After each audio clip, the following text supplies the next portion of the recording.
Yo, what's up? Hi, I'm good. So in this video, I shared this clip. When I said I was like, I'm going to redo that clip. So we are going to be reacting to all the European trophies Arsenal have won. Yeah, Please. you've come to the end of the video. Yeah, There you have it. how you say that? Congratulations, Arsenal, on your titles. I was disappointed. I mean, I will lie, I was disappointed. But let's start with the games from Tuesday. Let's start the games from Tuesday. The backup PSG game. yeah, You know, Araujo sold it to me. He sold the match. Like he just the red card was not necessary. He should have just allowed, like Gundogan said, he could have allowed the guy to score. They yeah, still had the advantage. They were in a better position. They were playing better because up until that moment, even after that moment, it still seemed like Xavi was on top of his game. yeah. They still had like some half chances that they They could might have, have yeah. buried, but the individual errors.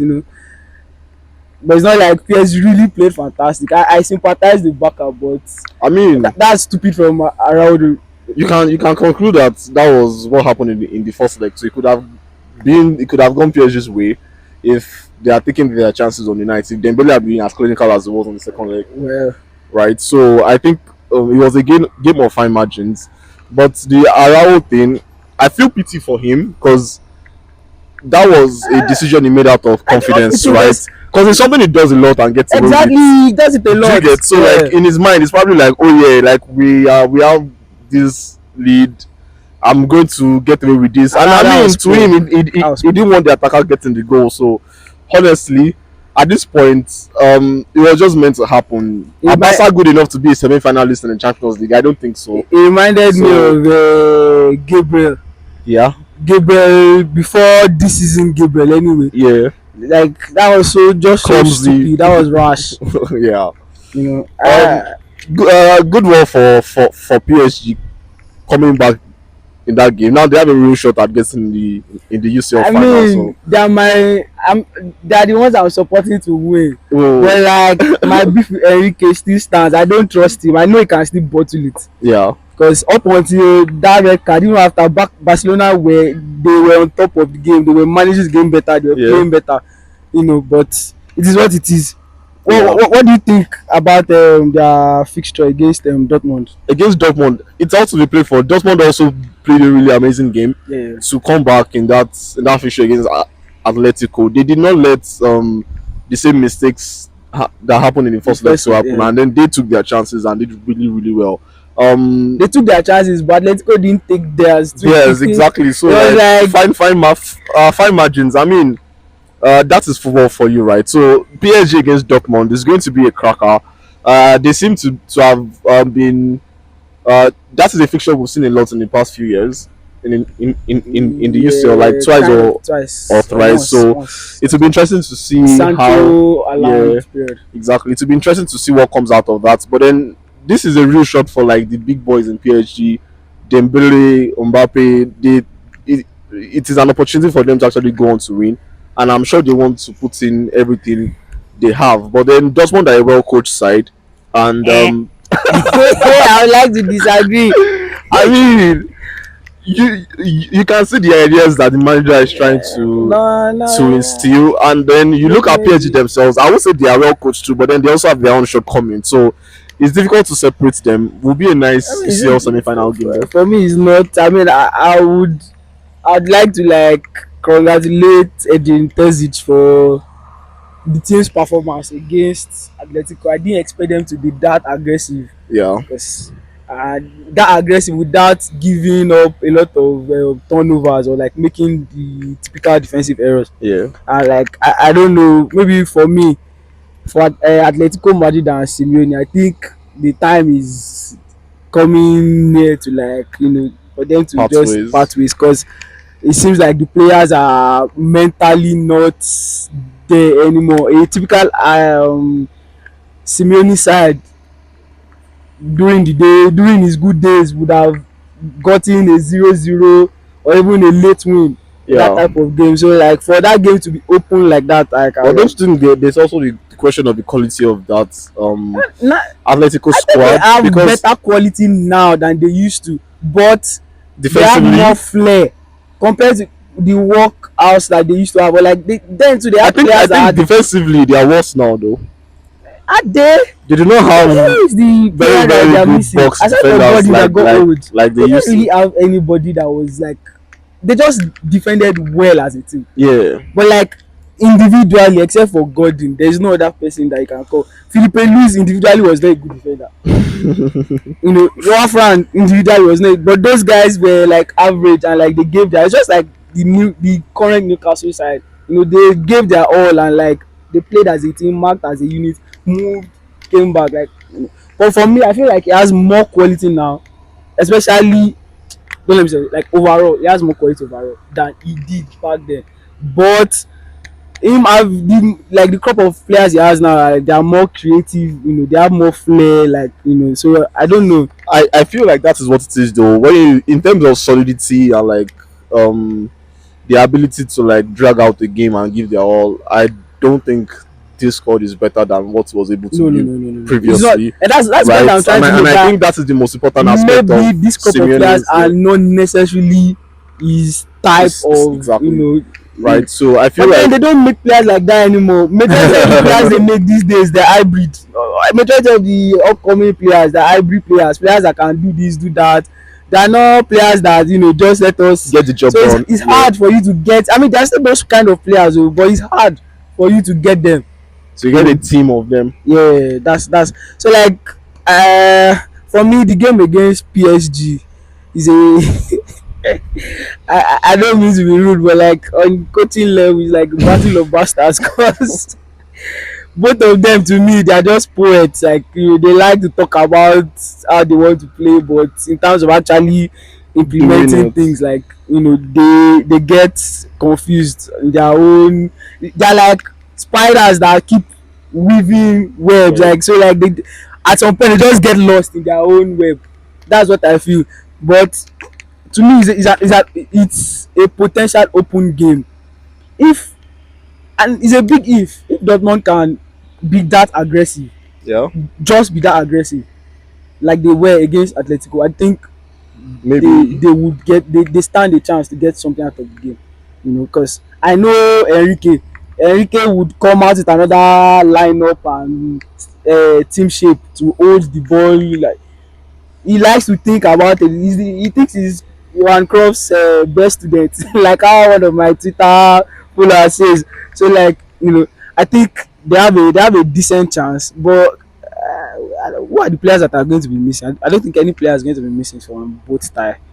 So except for Ale got injured over the Yeah. weekend, so I don't think he would. I Then mean, but Karim Adeyemi also got Fulco did injured. really well in that game, getting the goal he got. So It was a typical folklore performance. I mean, I wouldn't say he did very well, but it was a typical. I mean, It was a better delivered, right? performance compared to Yeah. the first leg, anyway. But yeah, it is what it is. I'm happy for them, and I'm happy for my boy Sancho.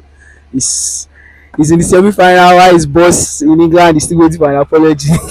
So anyway, let's move on to Scamcho. our dear old our okay, let's wait for Khalifa to come in. Oh, yours appear. From nowhere. Made them know this. Yeah, so welcome back. J-Boy is just joining us. So we'll be moving on to Bayern and Arsenal game. How far? Yeah, I mean, Over both legs, your assessment. my assessment is football heritage, right? Always comes to play in the UCL, and Arsenal still have a long way to learn. I think we also saw in that game that as much as they're a well coached side, their individual quality might be overrated, and they do not have anyone with that X factor, someone who can always like create chaos and make things happen. There's a lot of burden on Odegaard to create space and create chances for them. But then there's also a lot of burden for him to detect play from deep, and especially without Zinchenko in that game, there was a lot more burden on him. Because Tomiyasu and Rice didn't really give as much in possession as you would have wanted them to, and then in the few situations where they were in transition, we saw Rice in those positions a lot, couldn't create anything out of it. Saka tried his best, but also not good enough. And then I think we briefly spoke about Havertz at 9, and then he did it again in that game. I chuckled when I saw the lineup. I'm like, you definitely need Gabriel Jesus to be starting this, right? right? Because there was no other way they could have really created any Decent sort chance. of good chance, and that was the story of the game. They tried and tried, but then they barely could break down that Bayern defense. So Alright. across both legs, good performance from Bayern and Thomas Tuchel. Football heritage always wins in the UCL, right? Hey, football heritage na scam. I think it was just an experienced team versus a team that lacked experience. That's what just happened. Arsenal was obviously over the two legs. They were the better team, but They were. they were the better team over the two legs. But unfortunately, they lack experience to create chances, to take chances. They didn't really create chances in the I think second leg, though. the second leg, Bayern too didn't do anything until the second half now. I mean, that was what They Bayern wanted, dominated. right? Yeah, that's what I'm saying Exactly. about experience. Arsenal as they dominated the ball, Yeah. but they didn't create shape. That's the experience we're talking about. So you are just holding the ball. You know they are going to make you pay at the end of the day. That's what Bayern was just waiting for. We're going to make you pay at the end of the day. If you don't take this chance or you don't create chances. And I think for me, I think Arsenal was the better team, but unfortunately they didn't create much and they dominated ball, but they didn't. Alright. From you said something about what did you say again? Jesus not No, no, no, creating no, no, no. X factor. Yes. So for me, I think Arsenal do have like those players, but they Yeah. are being limited by the manager. Then you also mentioned something about Odegaard, the burden on him to dictate tempo and create. Create. Yeah. Yes, I agree with that assessment. And again, I feel it's down to the manager. He would rather play midfielders that would go sideways than play the creators you have on the bench. Yeah. For example, Partey was on the bench. Partey is one of their midfielders that like makes more forward passes that Yeah. and also dictates. I won't say dictates play, but like slows The down the game down. tempo Yeah. of the game. So like when Partey plays, most teams find it a little bit more difficult to counter them because he knows when to like slow down the pace of the game. Then he also knows how to make those technical fouls that just But I mean, the few times teams get opportunities in games like that, it's always bad because it doesn't have the recovery pace well of a Rice. And then it's you're playing against a Musiala. it's a That's Champions another League matchup game. that was actually interesting. Musiala against Rice. I think Musiala could have done better, but he also like had Rice Like you said, that's not the deal. better team. I don't agree. As Maybe in the first leg though. you can't Let's over really both legs, right? you can't really mention one player from Bayern with over both legs that you're like, oh, this guy was fantastic all through. It was a team effort, Exactly. and what they banked on was the counter attack, and that's like It's what the made them UCL, lose. right? At the end of the day, that's what matters. Getting the result is what goals matters. and the Yes, results, yes. but like for the other team, so we have to talk about their process and where their team or manager probably got it wrong. Yeah. He had players like Partey on the bench, like you said, not starting Gabriel Jesus in the first half was a poor decision. Then if Martinelli had converted the cutback, we'll be having a different conversation. Yeah. Then we had players like Smith Rowe on the bench. I think That Smith Rowe should have also been over the course of involved season, I in know he the has game, been yeah. hampered with injuries, but over the course of season, most of the time he has been fit. He has been on the bench. Yeah. We have players like Vieira, so like it boils down to Arteta. He would rather play players that will keep it sideways, retain the ball than play adventurous players. And for his style of play, he needs creative midfielders. He already has two centre backs playing as his wide fullbacks or like as the fullbacks. These guys are good in a 1v1 situation. That's why he probably did start Zinchenko because Yeah, Sane. exactly. So like what are you scared But it about? didn't work out eventually, right? Some years. I mean, Tomiyasu still held Zane his didn't ground, really but like create anything it from wasn't there, but, as like, dangerous. at Sane least wasn't as dangerous as the it first gave leg. Bayern a lot of space and like a lot of time on the Yes. ball to do stuff. Funny The enough, best it should you have been can worse do, with Zinchenko. like what Ferdinand said after Fergie retired and Moyes came in, that Moyes was setting up to defend against other teams or like setting up the team in a way that, oh, this is their danger man, let us. Let us It's a keep it mentality quiet, thing. yeah. Ferguson always set up the team in the best way that they can have better results, not like, oh, because he knows like we have players, so you should worry about. That's how big clubs think. You should worry about us more than worry about, and that's where I think Arteta got it wrong, and that's where I think got it wrong also in last season. He's usually too timid in crunch time, and that has been happening over the course of the season. That's the reason why I feel Arsenal will not sign an elite attacker, because it doesn't want players like one of my friends said. He's an Arsenal fan. We had a long conversation after the game. It doesn't have like the man management to handle players of of a certain caliber. So we'd rather sign players that they will listen to him all through the game. Players like Saka, players like, it takes nothing away from Saka's game, from Odegaard's game, but like that my friend said, those players will not revolt along the line. I guess gave them. I guess that's what I meant by the X factor thing, because like you don't see these people trying to take matters into their hands and like going against the what's it called, the tactics, because in games like that you need to be crazy sometimes to actually get a goal or something. All they needed in that game was let me use these guys as example. City, yeah, no matter what Foden wants to try out, he will never go against the instruction of Pep. But I mean, there are times when they do, right? And they get do, like benched. We've seen several times this season that he has subbed off freedom, right? Yes, to some extent. We're talking about different things. Yeah, City have players that have one player that they give freedom, and that's De Bruyne. And even De Bruyne, there's been a few times this season and previous seasons where if he strays too much, he gets dropped. Yeah. So like those players will not revolt. And players that revolt, what does Pep do? Sell them. And that's the same thing Arteta to his strengths, but like Arteta is not there yet. Pep has done it in different places. Pep is more, they're not on the same level. I get what you're saying, but I will still argue that to some extent, Pep still allows his player take like some certain level of player of what's the word now? It allows them take some certain level of responsibility, right? There are certain players that gives that sort of leeway to Gundogan when it was there, Bernardo Silva to some extent. Not really. A few times Foden. The only player that always have freedom, that is constant, is De Bruyne. Now when De Bruyne is not in the game, or when Gundogan was doing what he was doing, he was playing to instruction. Definitely. Now when KDB is not like playing in that position, because there are some games that he wants to ping the ball to Haaland and he moves KDB to the side. Whoever is playing in the middle is one who gets that freedom. Like against Man City and Real Madrid in the first leg, you would see in the second half that Stones moved a lot. Yeah. In fact, at some point was playing behind the striker, and that was because this guy was not playing at all. If De Bruyne was playing that game, De Bruyne would be the one that would have that freedom. Whoever was playing in that position in the first half would be the one having that freedom. So like Odegaard has, to an extent, that freedom. He's the one that has that responsibility, and he's solely him. Say Saka hugging the line, Martinelli hugging.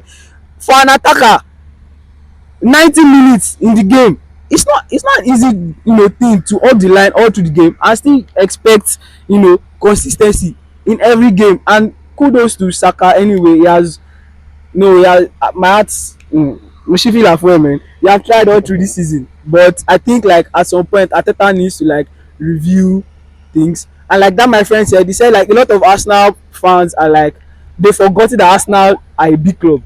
Yeah. They've taken the trust the process thing too far, that even the majority of the fans are not willing to question. Alright. Like they've taken the trust process stuff too much now. Guys, they are not willing to question Arteta. She gets so like along the line, the pressure will be on Edu and whoever is making decision to give him ultimatum, like, bro, what's happening? Because as it's looking like this season now, there's a huge chance that they might bottle the league again. No, they will probably will, but he has a lot of what do you call it, credits in the bank. They definitely has built the team to an extent. I'm sure they'll give him like at least two more years before they start strangling him. That what's going on. So let's move on to the Madrid game. What do you think about the game? This is another game of. I think they played this particular, like, over the two legs. They played the two legs like 10 times. 9 out of 10 times, Man City probably win. Probably, man. I don't. Anyhow, you bank on your individual players to defend and everything, and they came through. I guess it's not bad tactics, but at the end of the day, it's very dangerous. It's a very dangerous tactic. It is what football. It is what football is anyway. He had a little bit of luck on his side, or favor. Anyhow you want to look at it, because if a lot of things could have gone differently in the game, but to most people, Ancelotti's tactics work because they are through the semi-final. But to me, it was a very dangerous tactics to deploy, especially I don't know how you can watch your team be in that much trouble and not do and not do anything. anything. You know, not being It's able amazing. is one thing to defend, to Well, counter, but it's another thing to defend and not even be able to to cross your counter, half, yes, like now as for a lot of time. incredible. So I don't know it is I don't know, sha. I think to some extent, the tactics because I was don't know what. maybe I had a part of the tactics was to pray as well because I don't know how you can say that is tactics Yeah, and you don't change anything until they score what you. they scored, yeah. So, It was obviously going to happen. So the whole tactic was depending on prayer that yeah.